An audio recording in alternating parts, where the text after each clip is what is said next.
December মাসে বাচ্চাদের পরীক্ষা শেষ হলে সবাই ঘুরতে যায়, আমিও তার ব্যতিক্রম নই। আমার ছানাপনাদের নিয়ে চলে এসেছি আমার বাবার বাসায়। সারা বছরের মধ্যে 3টা ছুটির জন্য অপেক্ষা করি, ছোট ঈদ, বড় ঈদ আর এই ডিসেম্বরের লম্বা ছুটি। ঘড়িতে এখন দুপুর 2টা 58 বাজে আর আমরা সবাই উঠে পড়েছি বাসে ময়মনসিংহ টু হালুয়াঘাট যাওয়ার জন্য। সারা বছরের মধ্যে ডিসেম্বরের ছুটিটাই অনেক বড় থাকে, তাই অপেক্ষা করতে থাকি কখন এই সময়টা আসবে। আর এইবার আমি বাসায় আমার শ্বশুরবাড়ি নিজের বাসায় কাজ করতে করতে অনেক ফেড আপ হয়ে গিয়েছিলাম, তাই এই ছুটিটা আমার জন্য ভীষণ মনে হয় যে প্রয়োজনীয় হয়ে গিয়েছিল।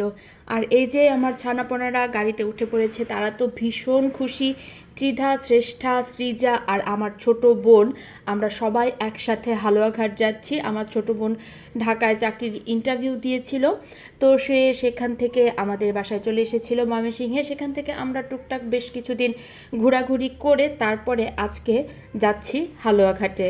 আর আমার হাজবেন্ড আর দোকানের একজন স্টাফ এসে ব্রিজে আমাদেরকে গাড়িতে উঠিয়ে দিয়ে গিয়েছিল।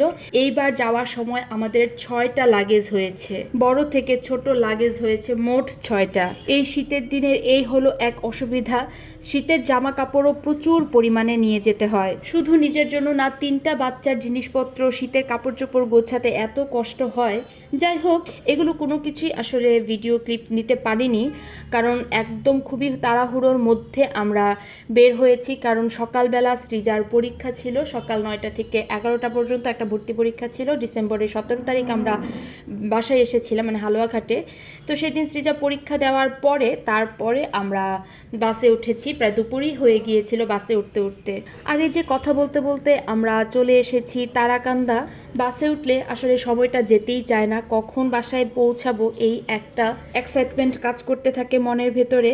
এদিকে শ্রেষ্ঠা ঘুমিয়ে পড়েছে আর ত্রিধা একাই বকবক করে চলেছে আমার সাথে। আর এই যে যাওয়ার পথে বাহিরটা এত সুন্দর ছিল, চারিদিকে রোদ একদম ঝলমল করছে।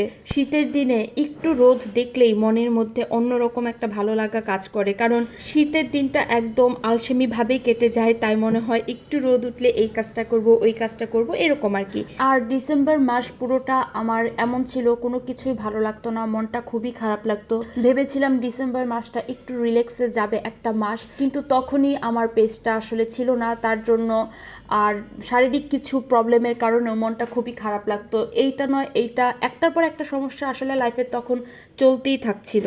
যাই হোক, এই যে বাসার কাছাকাছি এসেই গাড়িটা একটা পেট্রোল পাম্পে থামালো তেল নেয়ার জন্য।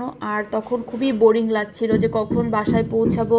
এইবার মনে হয় যে বাসায় যাওয়ার রাস্তাটা শেষই হচ্ছে না, এমন মনে হচ্ছিল যে কখন বাসায় গিয়ে আমরা সবাই পৌঁছাবো। আমরা বাসার কাছাকাছি চলেই এসেছি, একদম প্রায় হালুয়াঘাটের কাছাকাছি। তাই এদিকে বাচ্চাদেরকে ডাক দিয়ে দিয়েছি, ওরাও উঠে পড়েছে। এবার শুধু আমরা বাস থেকে নামবো। এই যে বাস থামিয়ে দিয়েছে, এবার শুধু নামার পালা আর বাসায় যাওয়ার পালা। আমরা একটা অটোতে উঠে পড়েছি সবাই মিলে, আর লাগেজ পুরা হাত দিয়ে দিয়ে ধরে রেখেছি আমরা সবাই। আর আমার মুখটা দেখে বুঝতে পারছেন আমি সেদিন অনেক খুশি ছিলাম, অনেক। আমার সেই পরিচিত রাস্তা, আমার সেই পরিচিত জায়গা, মনে হয় যে নিজের আত্মার সাথে মনে হয় নিজের বাসার জায়গাটা একদম মিলে রয়েছে। আর আমি ভিডিও করছিলাম বলে আমার ছোট ভাই বলছিল যে মোবাইলটা যদি টান দিয়ে নিয়ে যায় তারপরে বুঝবি।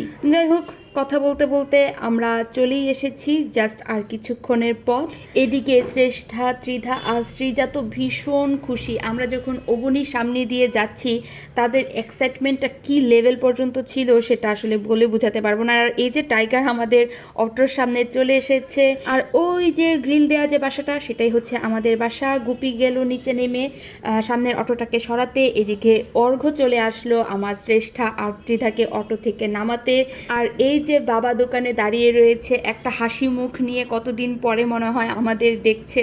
বাবাও অনেক খুশি। আমরা উপরে উঠে পড়েছি আর টাইগার আমাদের সাথে সাথে উপরে উঠেছে। তারপর দুপুরের খাওয়া দাওয়া শেষ করলাম, আর তেমন কোনো ভিডিও ক্লিপ নেইনি সেদিন। সো আজকের মতো এইখানেই দেখা হবে তোমাদের সাথে আমার বাবার বাসার পরবর্তী কোনো একটা ভিডিওতে। So tata.